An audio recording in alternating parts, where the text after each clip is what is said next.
All right. With that, I'm going to hand it over to Mauro, who's going to do our presentation today and take it away.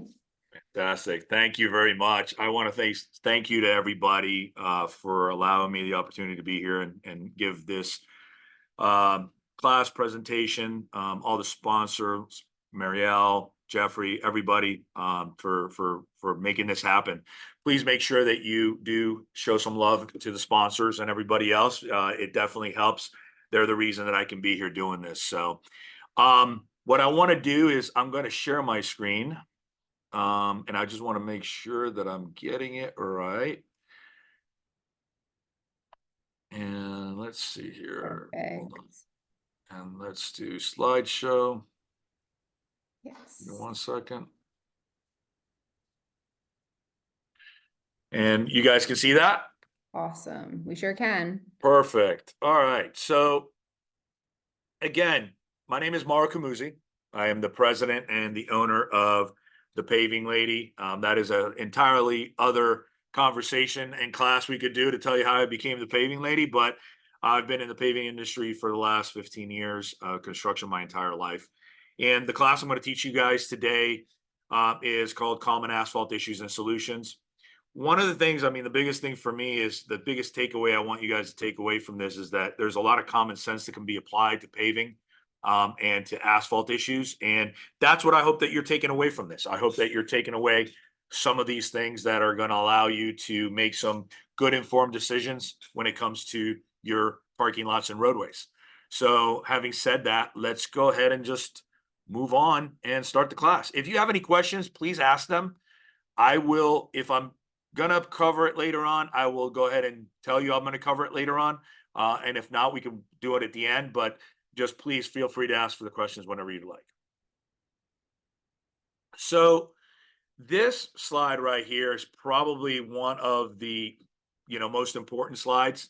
I believe that anybody that's going to maintain anything, whether it's a whatever it is you're trying to maintain, you have to know how it's built. And this slide it does exactly that. It allows us to show you how your roadway or your parking lot is been built. So if you look at this, that top right corner says surface course, base course, sub base.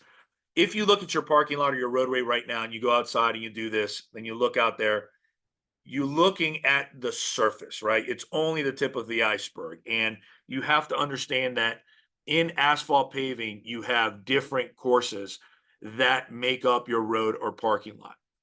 These courses cannot work on their own for a long period of time. So for you to have any kind of longevity on a road or a parking lot, these courses have to work together to give you something that's going to last you, 15, 20 years. Not one is more important than the other. They all have to work together to give you a roadway that you can have and use for service for a long time. So let's get into these courses, because when you look outside and you look at that gray or black asphalt, that's only part of your road or your parking lot. All right. So let's start at the bottom, sub-base course. So this course here, sub-base course, that is, let's call it the virgin soil. Your natural virgin soil of a lot that, when it was built, when your condo or your roadway was built, that's what you're starting with. There's a field out there, there's dirt there. That sub-base has to be such that it is able to be compacted and you can put some sort of loads on it, right? It cannot have too much sand. It cannot have too much muck. It cannot have too much, mud. It's got to be a core, something that's going to be able to be compacted and that you can build on top of that, right? So you might have noticed in some of these projects around your areas, you may have noticed that some of these, places are importing dirt. Well, that's because the sub base probably wasn't good enough, right? They're taking something out and putting something back in. But remember, most of you in HOAs and condos have inherited what's there. You will never see this, but it's important for you to understand where it starts from. It starts from that sub base, your virgin soil. On top of that, you have what's called the base course. For all intents and purposes, that base course is what's holding the majority of the loads of your parking lot or roadway. So if you can imagine the trucks, the garbage trucks, the buses in your neighborhood, you know, anything that's of heavy load in your neighborhood, that base course, that middle course that you see here is truly what's holding up the load of that vehicle or equipment that's on there. You know, you know, really that's your road.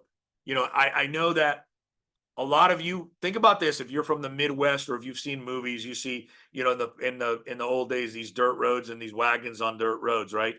Those dirt roads, when they first put in dirt and gravel roads, when they're first put in and compacted and rolled and you know put down tight, what happens? You know, it's in good condition, right? And you can drive on it, you can ride on it. But what ends up happening is over time, you start to get some weather, rain, and that vehicles that are on it are going to disturb that base course. And when they do, that's when you start getting some of these bumps and potholes and you know things in your base course. You know, if it's not covered up with something. But let me digress for a second. Your base course is made up of what's called lime rock, right? Different places in the state. I know a lot of you are from all, you know, I'm here in South Florida. Some of you from North Florida, some of you from the West Coast. Here in South Florida, we have two different real type of base courses. We have shell rock that's not used anymore that much, and you have base rock. Base rock, lime rock, I'm sorry, lime rock. The lime rock, when used as base course, is probably the best that in our area here because it is a very tough base course, and when it's compacted, it can withstand some of that traffic on it and some of that weather. But you know, lime rock, when you do any kind of maintenance to your asphalt surface, lime rock's going to hold up much better than some of the other stuff that we have here. Up north, you might have more of a granite type base course, but here in South Florida, we've got lime rock. Now, remember, that lime rock is truly what's holding up the loads. But as I discussed with you just now, when you put the lime rock in a perfect world, you could drive on it, you can roll on it, you can do whatever you want on it, and it's going to hold up for a long period of time. But what ends up happening is you've got weather, rain, and when it rains, it starts to deteriorate that base course. That's why you have to have something to protect it. And if you really think about it, the surface course, which we're going to talk about now, truly is a waterproofing blanket for your base course. You know, asphalt pavement serves as a great waterproofing blanket for your base course. You know, when you look at asphalt pavement, what is it? What's asphalt pavement? Well, if you think about asphalt, what is asphalt? Asphalt's a liquid. It's a byproduct of the petroleum industry. It's a liquid. But when you mix it with aggregate, which could be sand or rocks of different sizes, you get what's called asphalt pavement. That asphalt pavement is a great surface course for many reasons. The biggest reasons are one, very smooth. You can, you know, when you drive on it, it's smooth. The noise level, you know, is very low. So that's one thing that they like about asphalt pavement to build roads. The other one is for with an inch and a half of asphalt pavement, which is that right there. Okay.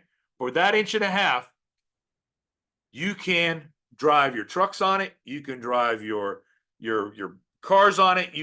It holds up very well. It's a flexible pavement. At an inch and a half, you can drive a bus on this. Why? Because it has great base, which is what's holding up the it's what's really holding all the loads. You've got a great base course, but that asphalt's there to waterproof it. And at an inch and a half, it's very thin. Imagine if you did concrete, it would break. It would break up tremendously. So now you have your asphalt pavement. Okay. And we just talked about it. What is asphalt pavement? It's asphalt and aggregate. Asphalt's a liquid, aggregate's rocks of every type of sizes. We've definitely here in South Florida, we have two different types of asphalt. We have S and SP. I'm going to talk about just the ones you're going to find in your neighborhoods. S asphalt, type S asphalts have been around forever. And as technology got better, DOT needed something a little bit better. So what they created was what's called SP asphalt, super pave asphalts. And let me discuss what that is actually. So for a long period of time, type S asphalt, type S1, S2, or S3. All you really need to know about those asphalt is the numbers 1, 2, and 3 are the size of the aggregates. Starting with the biggest, S1 has bigger aggregate, S2 has smaller aggregate, S3 has the smallest aggregate. And as you can see in this core here, you'll see that this one up here has smaller aggregate than this. So this could be an S1 and this might be an S3.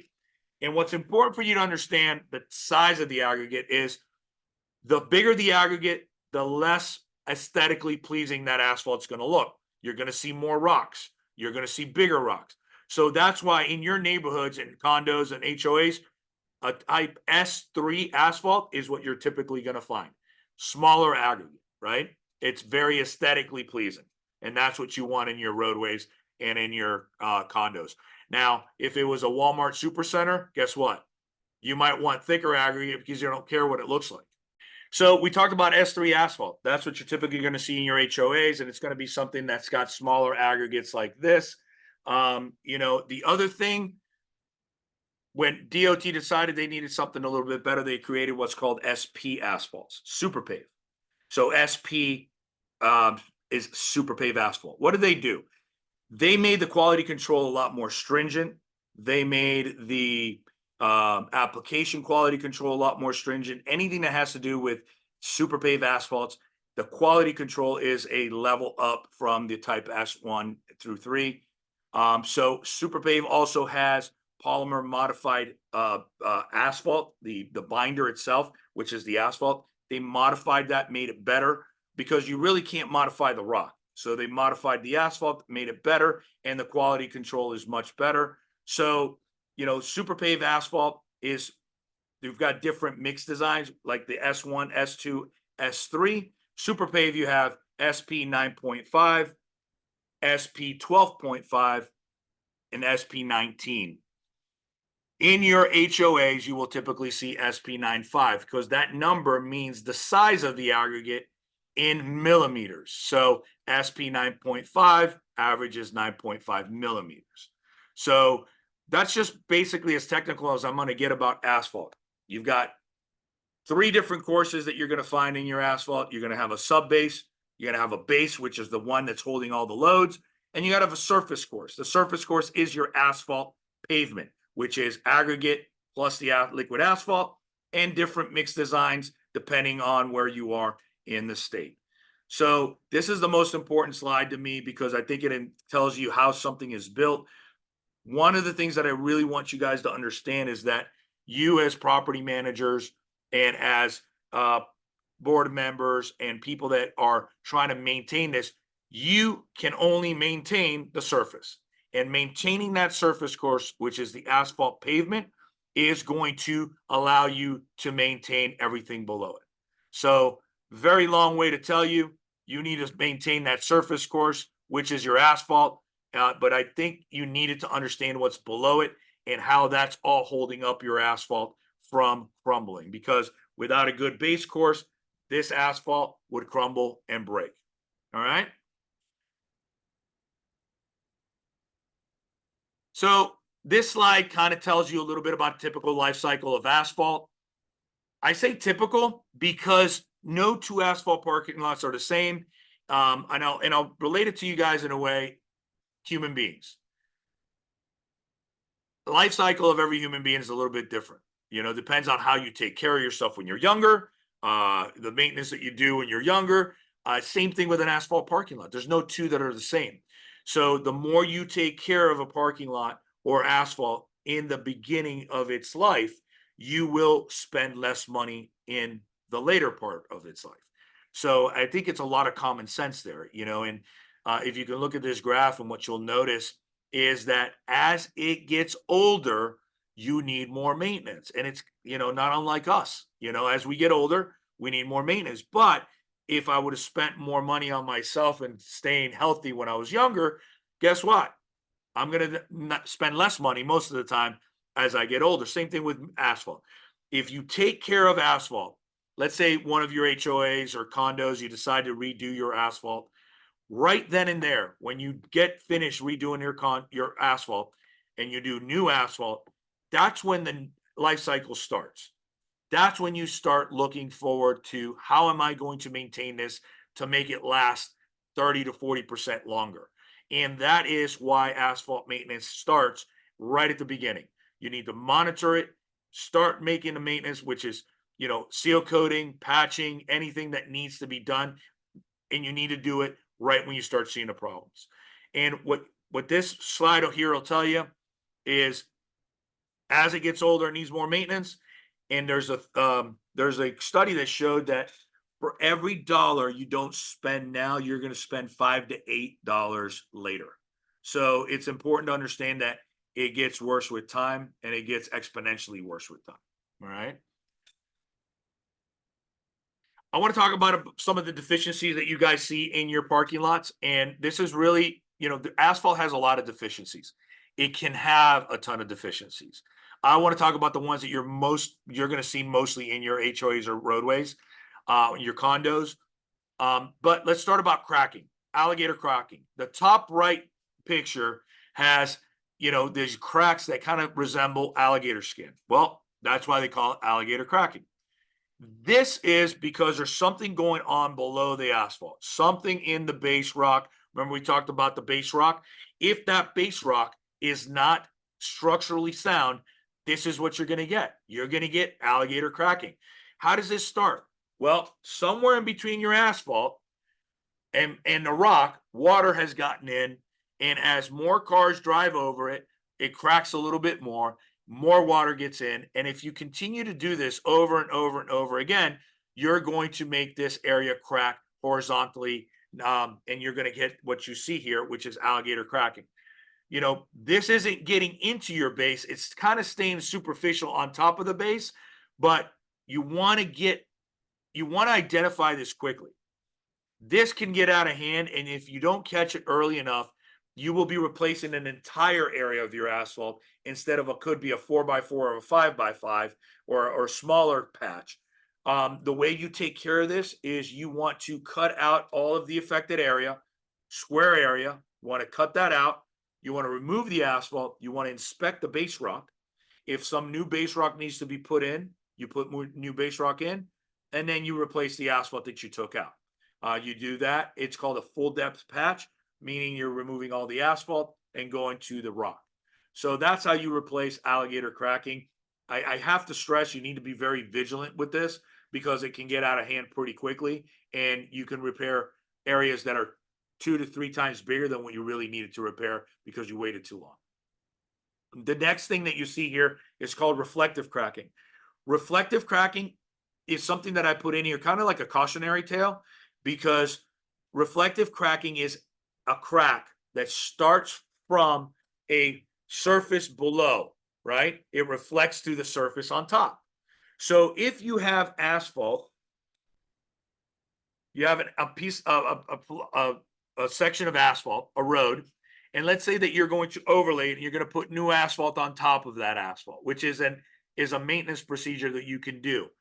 When you're putting asphalt on top of old asphalt, that cracking that's present in the old asphalt will reflect through at some point. It's not a question of if, it's a question of when. It will reflect through. Now, I know that sounds bad, but cracks in asphalt, small cracks in asphalt here in South Florida don't mean a lot. Asphalt's going to crack. It's going to crack, a little bit more in high climate areas that are going to cool and warm up very, very much like South Florida. It's going to crack because of shifting of the base and the sub base below it. What you want to look for are cracks that are sitting there in areas that hold water. You're trying to make sure that you isolate cracking. A crack in your asphalt is not a big deal. Isolated cracks like this alligator cracking that you see are big deals. But reflective cracking is something that you're not going to eliminate. You can minimize it, but you can't eliminate it. I will talk about minimizing it later. But if you notice this picture, those cracks are perfect squares. What this picture is, it's a picture of concrete. That parking lot was concrete. And those cracks are the joints of the concrete below it. They're reflecting through to the surface. That's what you're seeing there. reflective cracking. I just want you guys to understand that because cracking is a characteristic of asphalt over time. So if you have a surface that you're going to overlay or put something on top of it, the cracks will reflect through at some point. Potholes. Here in South Florida, we are attacked by potholes from, the asphalt's attacked from the bottom and from the top. Um, you know, in other places in the state, same thing.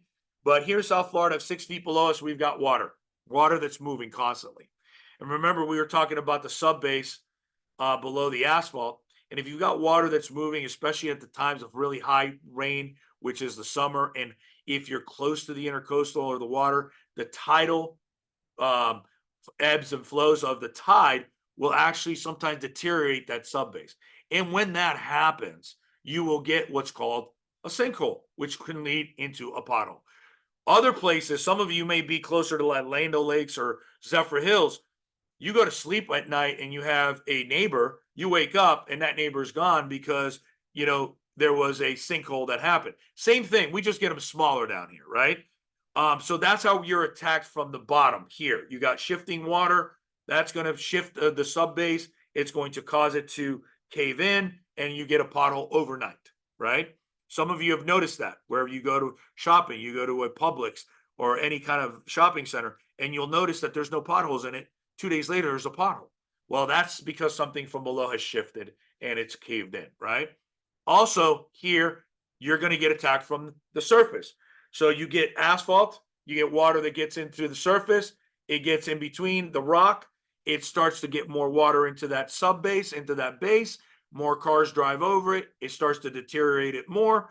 The more and more cars drive over it, the more you're going to see it. You see that bottom right hand picture. You see how that asphalt's caved in and cracking further, and it's going to continue to crack and deteriorate until you fix it. How do you fix it?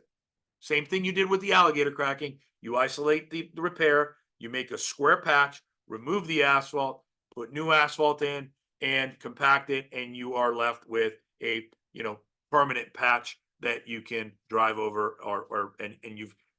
The biggest thing here is trying to catch this liability quickly. Why?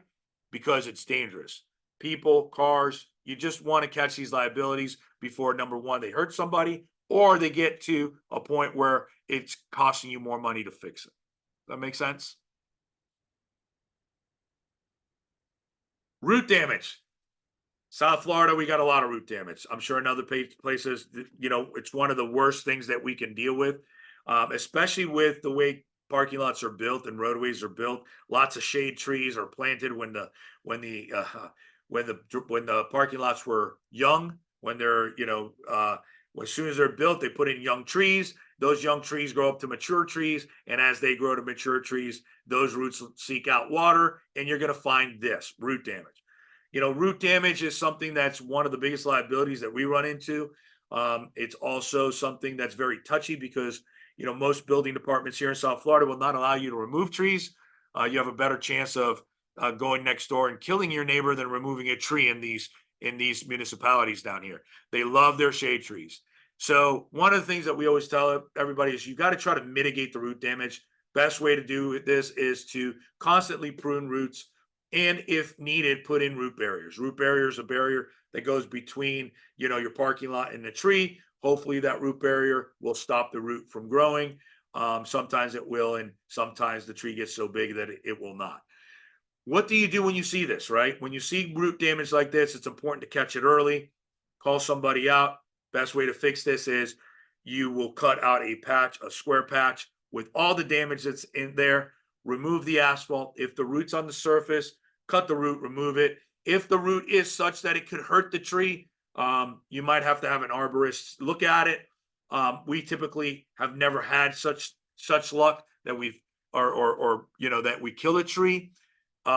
Most of the time, these roots are small enough that we can take care of it ourselves.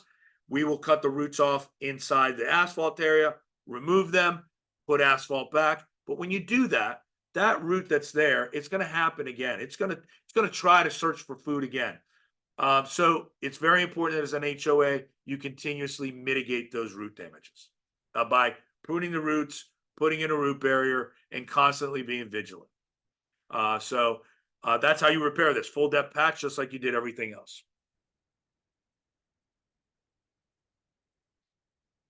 Oil damage. Now, oil damage is going to be different in every one of your all's parking lots, HOAs. Most of the time in HOAs with roadways, what you're going to find is isolated areas of this. And that comes from contractors that are parking their trucks or cars or trailers. It's going to come from a lot of times you're going to get that from your waste management company that's coming to get your trash. Their trucks are going to leak oil, hydraulic oils, all that kind of stuff. The idea here is you want to catch it quickly, right? You want to try to mitigate this as quickly as you see it.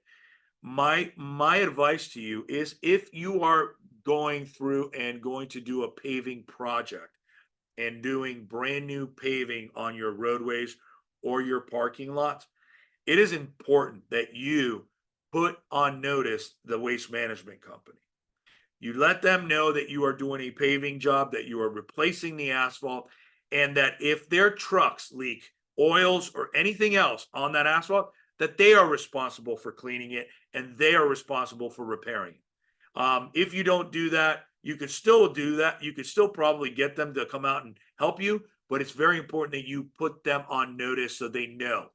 The oil damage in rental communities is typically what I see a little bit worse. Shopping centers, you'll see it a lot because you can't control, the type of cars that are in there.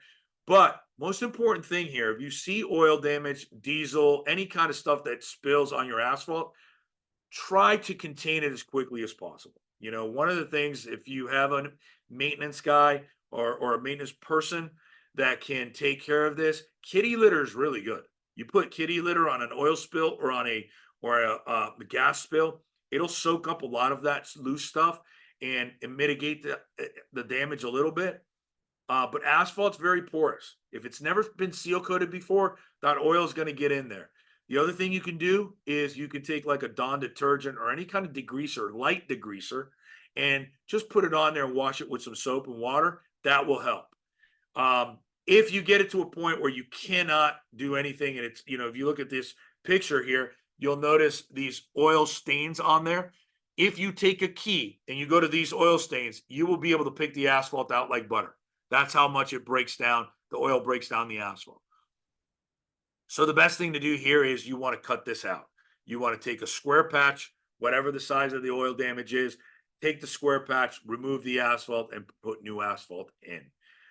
It's very important that you guys do this. If you have a parking lot with parking stalls that are deeded or dedicated to different people, what you want to do is you want to put them on notice when you do an asphalt job that their cars, if they damage, they will be held responsible. I know it's petty, but if you spend hundreds of thousands of dollars on a brand new parking lot, it's very important to make sure you're taking care of it and that all the residents and tenants buy into it. Seal coat is a way to mitigate this and to protect your asphalt. We'll talk about seal coat in a little bit, but if this was sealed, the oil would stay on top. And what happens, as soon as it rains, it will wash off that oil from the sealer. So seal coating is a way to protect your asphalt. Asphalt, right when it's put in, it's the most prevalent to this because it's not seal coated. You can't seal coat asphalt for about a year. So that first year, it's the most dangerous for your asphalt, and it's also because it's the most porous as well. So water's the enemy. So you're trying to keep water off your parking lot. You're hoping that your parking lot was designed in a way that it's going to drain correctly and water does not pool. 24 to 48 hours is acceptable. If we allow water to sit on asphalt and it evaporates within 24 to 48 hours, that is acceptable. It's not going to cause damage to your asphalt. To me, two different types of puddles here. You look them at the bottom. One on the right is what we would call a bird bath, very shallow, might evaporate within 24 to 48 hours. The one on the left is more of a, depression that is containing water, and that water is going to be a little bit deeper. So that's more of a puddle. and that's going to probably be about 2 to 3 inches deep, and it's going to hold water for probably close to a week. So what you're trying to do is you're trying to mitigate this. And you're trying to keep that water off your asphalt. How do you do it, right? Hopefully, like I said, your parking lot was designed with good drainage. But here in South Florida, we have very flat parking lots. 2% usually is 1%, 1 to 2% is typically the level. Um, it's almost like there's no pitch to it, right? Um, if you find yourself that you have a puddle like the one on the left, the best thing that we can do, we can't get water to get to the drain. A lot of times we can't make it go to the drain when we're trying to fix a parking lot. But if we can dissipate that water, if we can come in and cut out that puddle, let's say you had a 5x5 puddle, 2 inches deep. If I come in and I cut out that 5x5, 2 inches deep, remove the asphalt and put in new asphalt and flatten that area out, now that 5x5 puddle might be a 10x10 puddle, but a quarter of an inch deep that evaporates within 6 hours. That's the best that we could do. We can disperse the water so it evaporates quicker into the atmosphere, and you won't have any damage to your asphalt. Because if water sits on the asphalt, it could damage your asphalt. It could get below the surface. If it's a seal coated parking lot, you will notice that seal coat will not last in any of the areas that hold water. So it's very important to take care of this stuff as well. So water's our enemy. We do our best to try to move it, but most of the time we're trying to dissipate it. We're trying to disperse it so it dissipates and evaporates quicker.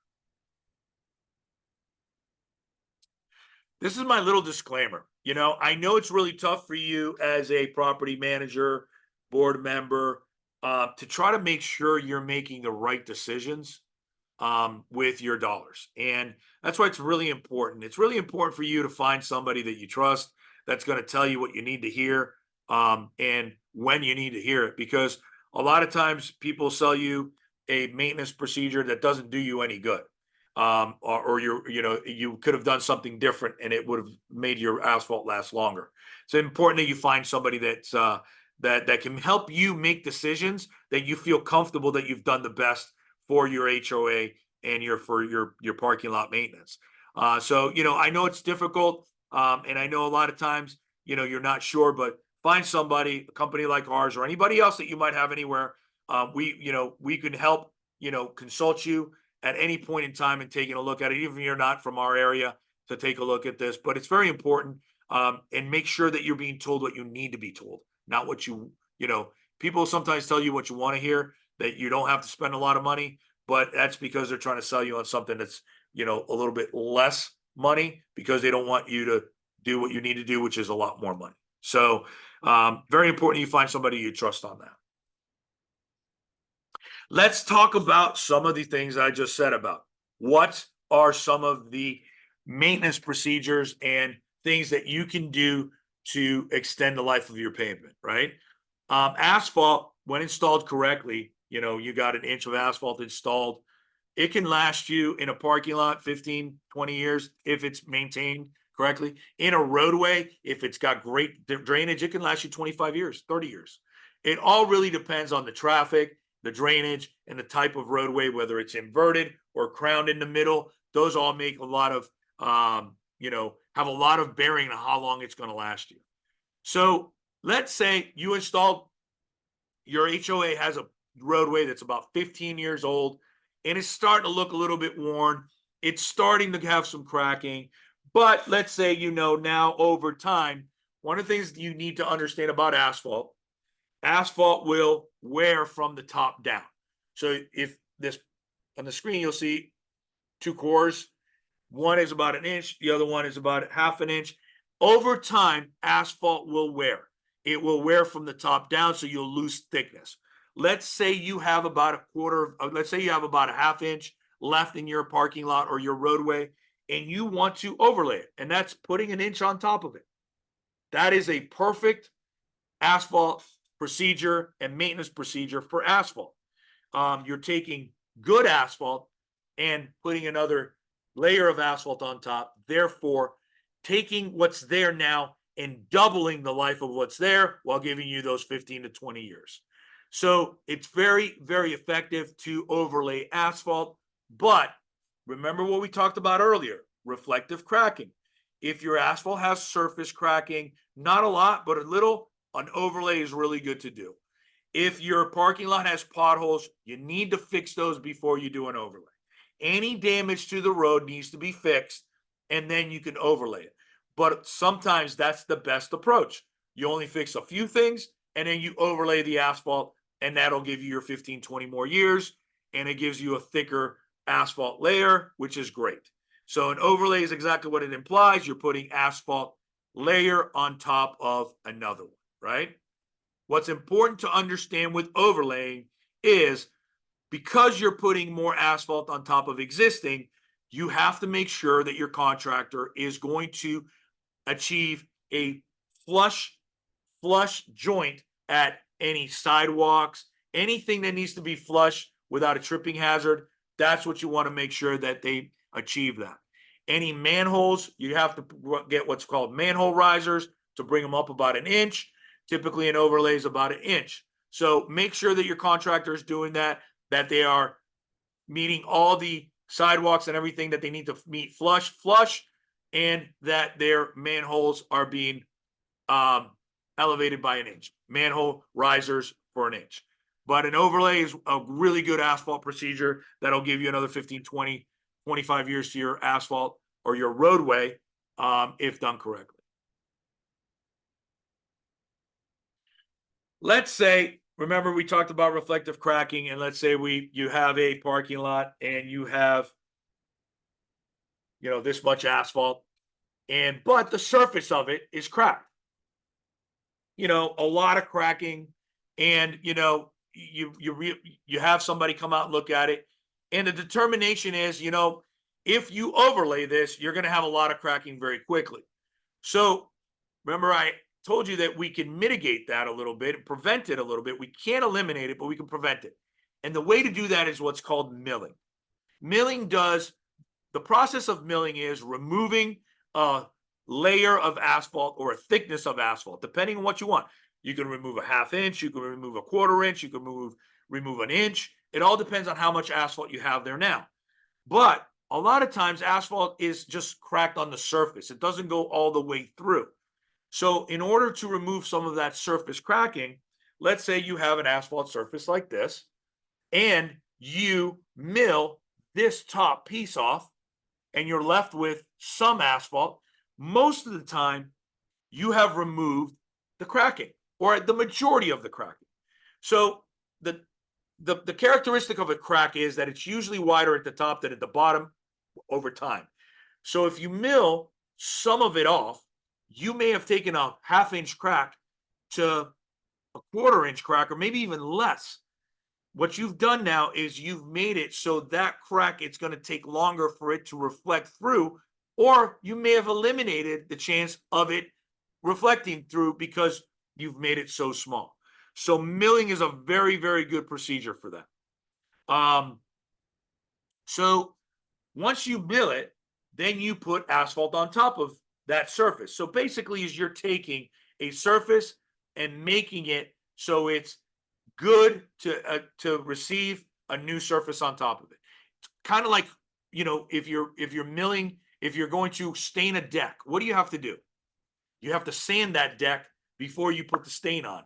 So that's the same thing here. We want to come up with a good, pad or base to be able to put new asphalt on top of it. Milling and paving is something that will remove asphalt and put asphalt on top, and it will also give you 15, 30 years to that asphalt roadway that you have. What you're trying to avoid removing all of the asphalt and the rock because it's in such bad shape. If you maintain it, you're trying to avoid that. That's what you're trying to avoid. You're trying to avoid a full depth reclamation of your roadway and parking lot. And it's very simple to do that with maintenance, because if you have to remove all the asphalt and the base, you're going to end up paying a lot more money. Patching. Patching is probably the thing you see the most, right? Milling and paving, you see it every once in a while. Overlaying, you see it every once in a while. Patching is something you will see a lot because asphalt will need patching at some point. Three different types of patches. I'm going to talk about two of them. It's going to talk about cold patch and full depth patch. Those are the ones you see the most.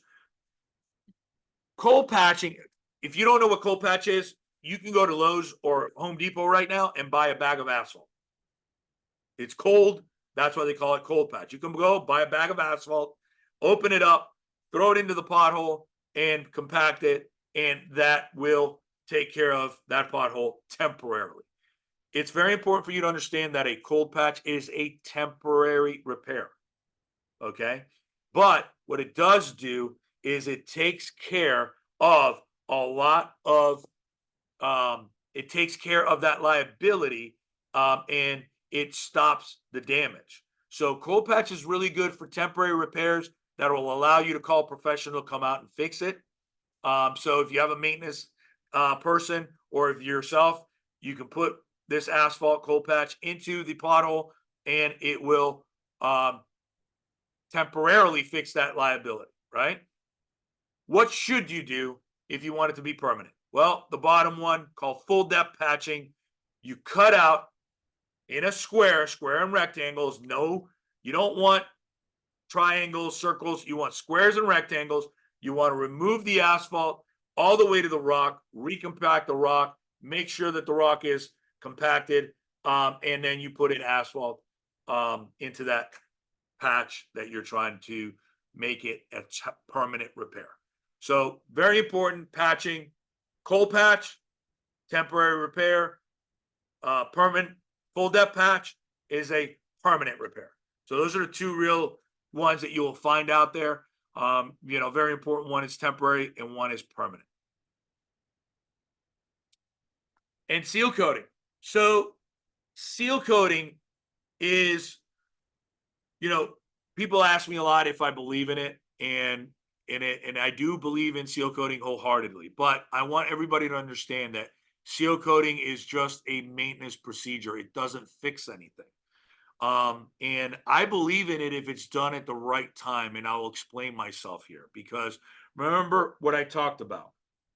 I talked about that asphalt will wear from the top down. The top of asphalt is going to always be exposed to elements. It's going to be exposed to sunlight. It's going to be exposed to traffic. So it's going to wear from the top down. You're going to lose thickness from the top down. So when I say if you do it at the right time, it is a great procedure for maintenance and the longevity of your parking lot or roadway. And I'll tell you why. Let's say that you and I go out to the beach today. Let's say we have this seminar on the beach. We get out there at 8 o'clock in the morning. We start talking. We're having such a good time. We forget about the time, and we forget about that we're being under the sunlight for 7 hours. At 3 o'clock in the afternoon, we all look and start patting our skin and think, "Oh, crap, I'm sunburned. I got to put sunblock on." Well, at that point, the damage has already been done. Your skin has already been sunburned. Your skin is probably going to peel. Your skin is going to wear from the top down. You're going to peel some skin and expose new skin. Well, that's exactly what happens with asphalt. And that's why it wears from the top down. The sun will oxidize it, make it brittle. It'll lose some of that binder, the asphalt that's holding it together. You will lose some aggregate, and therefore you will lose thickness over time from the top down. That's why seal coating is so important.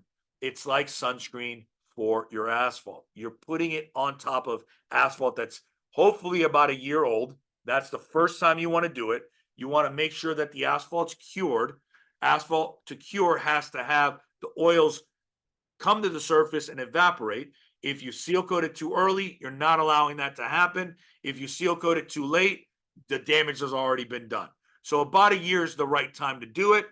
Seal coating will apply a coat of protectant on your parking lot, and it'll make it look really nice and black. But what happens? It's kind of like waxing your car. When you wax your car, you get bugs on it. Here in Florida, what happens? You waxed it, get bugs, it come off easier. If you don't, anything that gets on your car, you're going to have to work a little bit harder to remove it, and it can damage your top coat of your car. Same thing with seal coating. It is a protectant that's going to protect against UV rays, water, chemicals, gas, oils, all those things. So, types of sealer that we use: coal tar emulsion and asphalt emulsion. What you need to know about these two is they're just two different bases. Like you might have a water base or an oil based paint. This is a coal tar emulsion, one is an asphalt emulsion. Coal tar, we've used coal tar our entire existence here. I believe it lasts longer. I believe it's stronger against chemicals and against diesel and gas and oil. Asphalt emulsion is also very good, but I believe that coal tar lasts a little bit longer. Asphalt emulsion has a little bit less PAHs and VOCs, which are better for the environment and for the people. So some people like it because asphalt emulsion is better for the environment. I like coal tar because you put it down and it's not going to wear off so quickly. And it's better. To me, it's a longer lasting. Methods of putting it down: we use mechanical spray or squeegee. So you can squeegee one, you can spray 2 coats, or you can squeegee 1 coat and spray a 2nd coat. We like 1 coat squeegee, 1 coat spray. Why do I like that? Because you're putting down a lot more material on the 1st coat with the squeegee, and then you're spraying on the 2nd coat, with a spray, and getting those fine marks out of those squeegee marks out of it, and you're giving it a nice finish coat. The important thing is that once you do this, you want to keep an eye on it, because every 3 to 5 years is what we typically tell people, but every parking lot's a little bit different. If you're more aesthetic, um, um, if you like the aesthetics more, you might want to do it every 3 years. If you're more about maintenance, you can wait 4 or 5 years. So it's very important to understand that. And the time of year, you want to have less humidity as much as possible and a little bit cooler weather. But most people want us to do this in the summer because less cars in the way. But we're dealing with humidity and weather. So I like spring and I like fall. Those are always my two best times. But most of the times we do steel coating is going to be in the summer when there's less traffic in the HOAs. And that is it. That's all I have for the class. I hope I covered everything everybody wanted, but I will open it up now for questions. We have a lot of questions. So you did cover a lot, but we have some different flavors of things that you talked about. So let's go. Thank you so much. We got also a lot of thank yous, and this was a great presentation. So No worries. very So, all well right, I'm going to done. start at the top. Oh, okay. Go for it. Is there any recommendation on who can independently assess if a parking lot requires overlay only versus milling and overlay? Also, how involved are municipalities in a permit, including final inspection? That's a great question. So, if you want an independent person to look at this, typically what most HOAs do or people do, they'll hire a third party, which is usually a civil engineer that will assess it and see what needs to be done. They'll come out and do what's called cores. They'll go through the asphalt all the way to the base. They'll take a look at the thickness that you have there in asphalt now and what they think the life expectancy is. And then they'll make a recommendation. My footnote to this, my little asterisk to this is civil engineers, you got to make sure and if there's any civil engineers on here, I'm sorry, but I'm going to say it anyways. They will always cover themselves by giving you the option. They'll say, we suggest that you remove all the asphalt, the base, and put back new. Well, that cost is so exorbitant, but then they tell you if the cost is too much, milling and paving of an inch or overlaying can also be done. So be careful there. They'll make you make the choice on the cheaper part because it's really what you really need. But a contractor can help you as well. We can help you depending on where you are in the state. I can always help you guys in the process of evaluating different things. Before we move on to the next one, I just want to make a mention that the evaluation form is now in the chat module. I know Jeff will put that in there again. So if for whatever reason you joined us a little bit after I mentioned this, go ahead and click on the chat function, the chat box right at the bottom of your screen so that it appears. And I know Jeff is going to put that evaluation form in there again in just a couple minutes. So just go ahead and open the chat so that we can send you that evaluation form. If you already have it open, you'll see it there. All right, let's continue. Perfect. Next question was, do I service Gainesville properties? We've worked all over the state. Full disclaimer, I've worked everywhere in the state. It definitely needs to make sense for you as an owner, an HOA owner, or president on the pricing. But we are able to assess, we are able to help you with that. Pricing, we could either do it ourselves or we have trade partners all over the state that can help us. And I'm going to mention, despite the Miami Hurricanes football behind him, he will not charge you more if you're a Gators fan. I promise. I promise. There you go. So yes, we can help. Next one is for a waterfront condo, the choice between asphalt and pavers for driveway and parking areas. All right, so I'm going to sell myself out of something here. Any place that has the ability to have a lot of damage because it's waterfront, if you can put pavers are probably better because any fixes that you have to do to it, you'll never see the fix, right? When you fix pavers, you pull up the pavers, you rework the base, you put the pavers back. If I have to patch asphalt, you will always see the patch.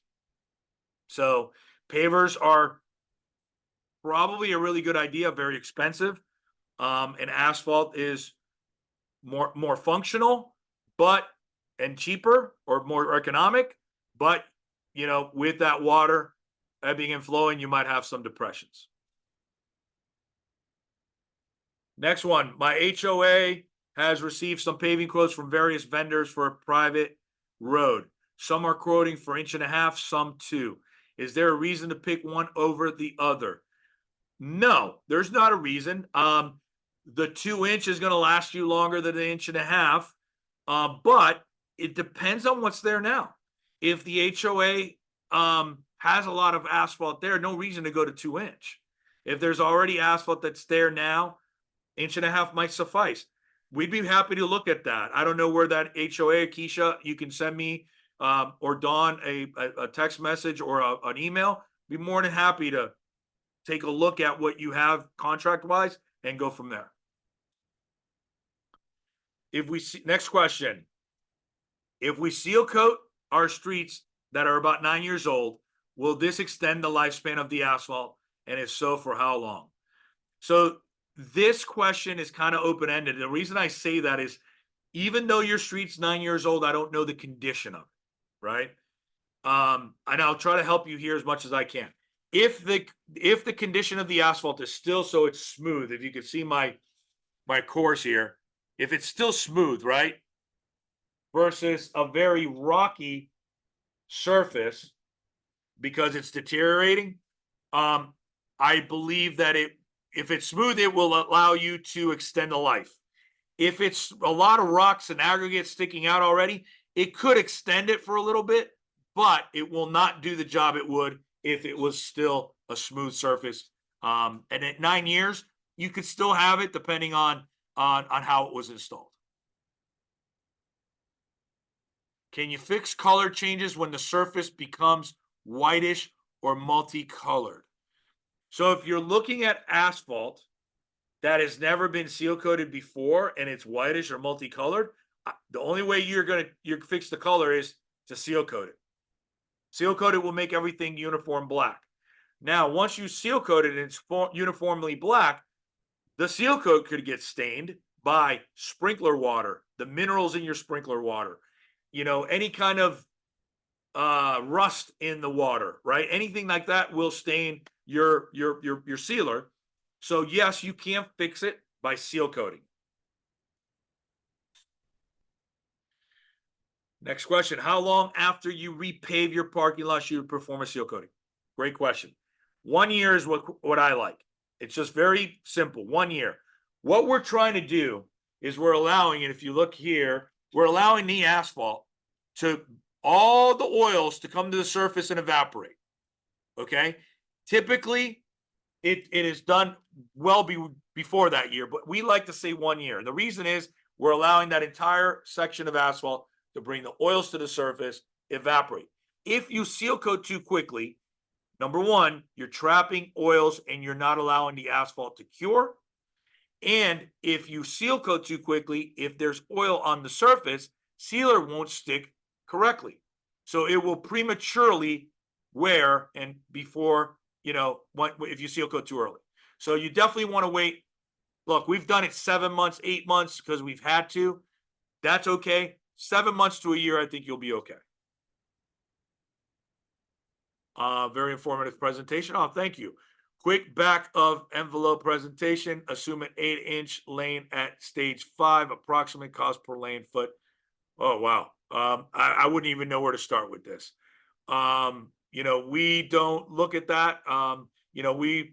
We sit there and we will actually figure out where it is, thickness of this, all the other parameters. So, I mean, the way I could tell you this, the way I look at this for paving or million paving, anywhere from $10 to $15 a square foot, a square yard. And we're looking at that at an inch. That's the typical.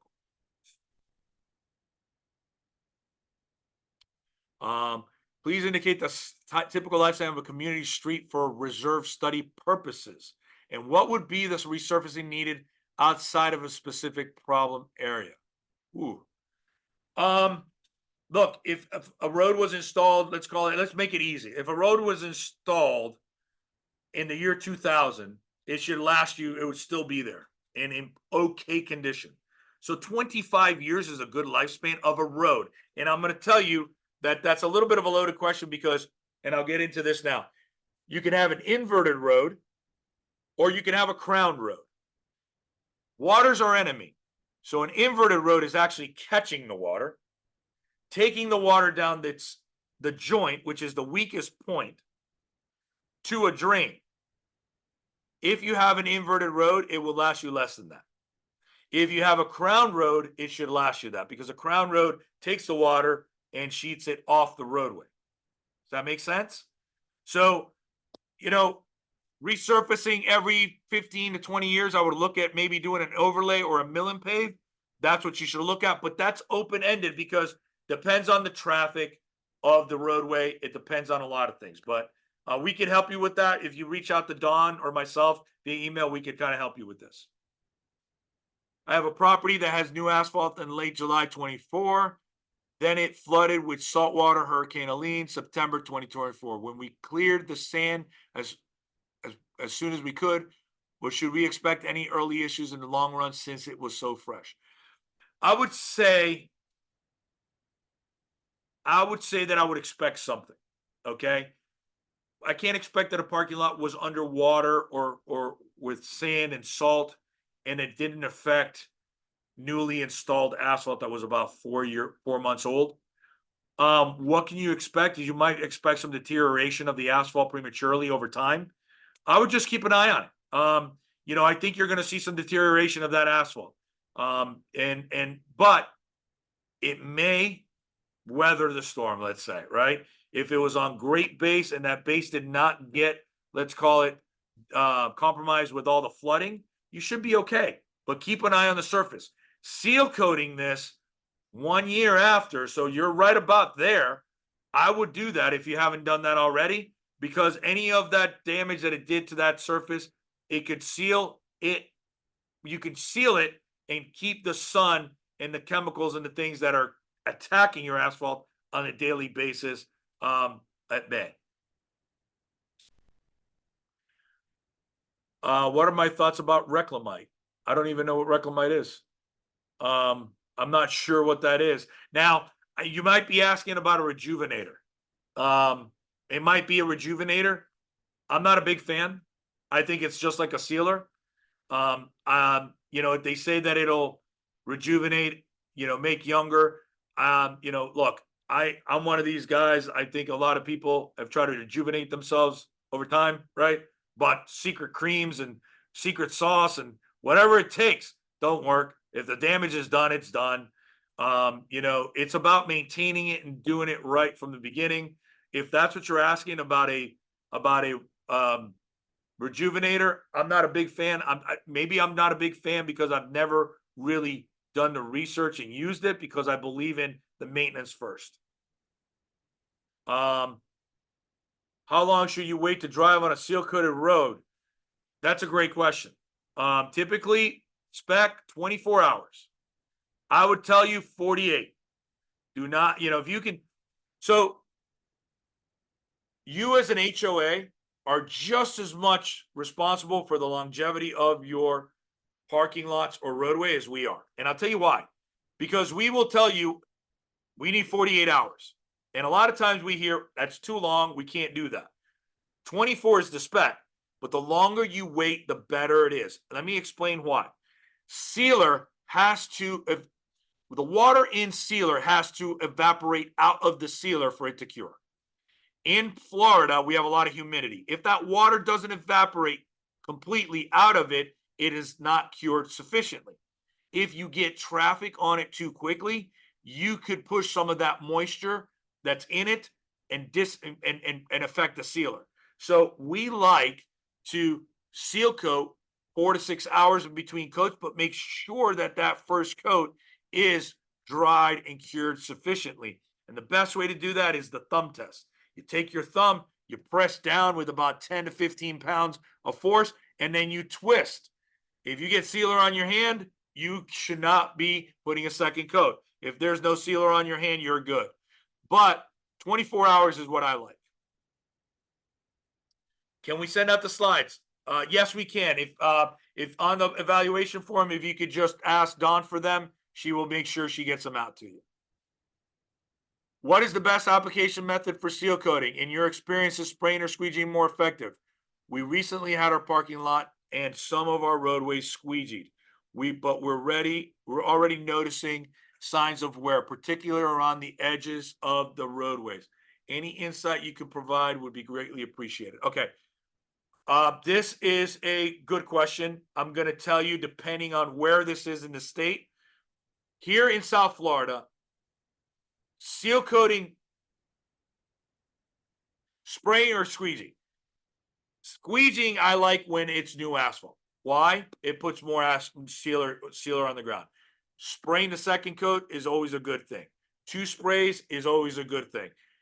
Realistically, I think what you want to find out is how much time your contractor gave between coats for that first coat to cure. Where you should see premature wearing, not premature, but what you should see wearing, it should be on your turns, cul-de-sacs, entrances, things of high traffic and high friction. You should see the sealer wear there. It's going to wear there first. Your sides, that shouldn't be the first place you're going to notice it. Okay. So you have to figure out how much time they gave between coats. I like 4 to 6, making sure the best way to do it, but most people don't allow us. Squeegee 1 coat today, come back tomorrow, spray the second coat. That gives you 24 hours between coats. It's the best way to do it. Nobody does it. We do it. But I hope that helped. What is a rough cost per square foot to repave a parking lot? Oh boy. I don't like this question because it's typically, I don't know, $10 to $15 a yard, $2, $1.50, $2 a square foot for parking lot, but repaving could mean a lot of things. So, I would tell you $2 to repave it, or, it's just a loaded question. But is there a coating to reduce heat from the sun to reduce global warming? Absolutely. There is a coating that is, instead of being black, it's gray. And the gray will allow you to reflect the light instead of catch the heat. It's actually what they used on LEED certified buildings that are going for LEED points for their environmental points. It is a coating that is applied. It's more silver than it is black, and it reflects the sun so it doesn't hold the heat at a black parking lot. Can we epoxy or cement over existing epoxy? I'm not sure. If there's existing epoxy, I'm not an epoxy guy. I would think you could put epoxy on it, but I think you're going to be dealing with what's there now. If there's cracks or anything in the epoxy there now, you're going to see them again. Could you provide insights on whether the root barrier effectively protected the asphalt from cracking? And if so, how long did this protection last? This is a great question, but I'm going to tell you, and I'm going to preface it with depends on the tree, the size of the roots, and, different things. A palm tree with little finger roots like this isn't going to affect a root barrier like an oak tree with roots the size of my arms. So, yes, root barriers work, but for a limited time, right? After a while, they will become damaged from the roots and the soil and everything. But I believe that it's an effective way to mitigate it. Have a landscaper put them in 3 feet away from your asphalt, and that should help with mitigating that. Is there a curb height requirement that can only make? Is there a curb height requirement that can only make only for over more child? Yes. A lot of times what happens is we call that reveals, okay? And it's mostly, if you've got your regular 6-inch reveal, if you overlay with an inch, most people will be okay with that. Where you find this issue is at your sidewalks. If you have less than 4-inch reveal at your sidewalk, it becomes a tripping hazard. So if you notice sidewalks that tie into parking lots, if there's more than 4 inches of reveal, you're okay. If there's 4 inches and you're putting an inch on top, you're going to have 3. That's bad. What you can do prior to the overlay is cut the asphalt back out about 3 feet away from that, remove it. That way you'll still have that reveal. You can have a flush. You can have that reveal because you're removing a section of asphalt. If this is asphalt that goes up against your sidewalk, if I remove, and you have 4 inches here, right? If I remove this, put new 4 inches, you're going to be fine, right?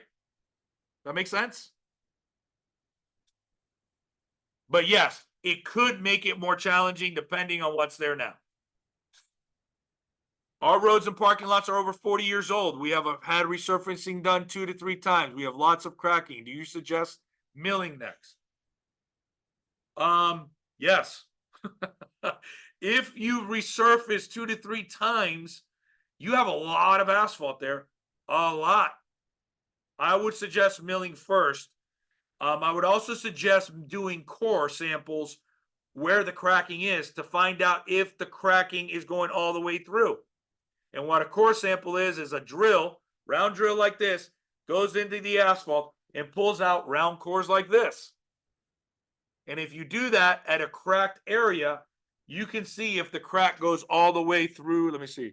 You can see if the crack goes all the way through the asphalt. See that? And if it goes through the asphalt, you may have to take out a little bit more. But yes, I suggest milling before you resurface, please.